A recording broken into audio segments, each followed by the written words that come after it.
برادران اسلام، حضرت فضہ کی خدمت کو سلام اور ان کے وقار کو سلام۔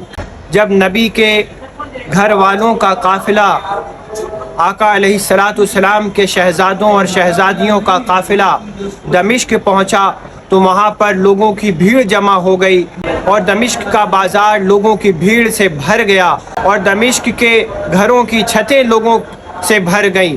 وہ لوگ یہ نہیں جانتے تھے کہ یہ قافلہ جو ہے یہ ہمارے نبی کے گھر والوں کا قافلہ ہے، یہ نبی کے شہزادوں اور شہزادیوں کا قافلہ ہے، یہ کل کائنات کے مالکوں کا قافلہ ہے۔ بلکہ لوگوں کو یہ بتایا گیا تھا کہ یہ وہ لوگ ہیں جنہوں نے حکومت کی بغاوت کی ہے اور ان کو قتل کر کے ان کے گھر والوں کو یزید کے دربار میں پیش کیا جا رہا ہے۔ لوگ حکومت کا باغی سمجھ کر دیکھنے کے لیے جمع ہو رہے تھے اور اتنی بھیڑ ہوئی کہ اس قافلے کو روکنا پڑا۔ اسی دوران چھت سے ایک بوڑھی خاتون دیکھتی ہیں کہ یہ جو لوگ ہیں یہ مسافر ہیں، قیدی ہیں اور پریشان حال ہیں، پیاسے ہیں۔ وہ خاتون پانی بھیجتی ہیں، اوڑھنے کے لیے دوپٹہ بھیجتی ہیں اور ضرورت کا سامان بھیجتی ہیں۔ یہ سب دیکھ کر کے سیدہ زینب رضی اللہ عنہا اس خاتون کو بلاتی ہیں اور پوچھتی ہیں، اے خاتون، تو نے یہ بھلائی ہمارے ساتھ کیا سمجھ کر کی؟ تو وہ فرماتی ہیں کہ جب میں بہت کم عمر کی تھی تو میں سیدہ فاطمۃ الزہرا رضی اللہ عنہا کے گھر میں نوکر تھی، اور جب ان کا وصال ہوا تو میں دمشق چلی آئی، لیکن ان کے وصال سے پہلے جب ان کا آخری وقت تھا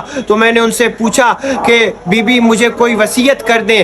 خاتون جنت حضرت فاطمۃ الزہرا رضی اللہ عنہا نے مجھے وصیت کی کہ بیٹی جب بھی کسی قیدی کو دیکھنا تم اس کے ساتھ بھلائی کرنا۔ بس میں ان کی وصیت پر عمل کر رہی ہوں اور میں نے پہلی بار کسی قیدی کو دیکھا ہے، بس ان کی وصیت پر عمل کرتے ہوئے آپ لوگوں کی خدمت کر رہی ہوں۔ یہ سننا تھا کہ حضرت زینب رضی اللہ عنہا فرماتی ہیں کہ اے خاتون، اگر تو ہم سے کوئی دعا کروانا چاہتی ہے تو کروا لے۔ وہ خاتون کہتی ہیں کہ آپ یہ دعا کر دیجئے کہ جب میں حضرت فاطمۃ الزہرا رضی اللہ عنہا کی خدمت کر رہی تھی تو ان کے دو چھوٹے چھوٹے شہزادے تھے، حسنین کریمین، اور ایک شہزادی تھی حضرت زینب۔ بس میری آرزو ہے اور یہ تمنا ہے کہ انہیں ایک بار دیکھ لوں۔ یہ کہنا تھا کہ حضرت زینب نے فرمایا کہ تیری یہ دعا قبول ہوئی اور میں ہی سیدہ زینب ہوں اور یہ سر حضرت امام حسین کا ہے۔ اس کے بعد جب یزید اپنے دربار میں حضرت زینب اور حضرت زین العابدین کی گستاخی کرتا ہے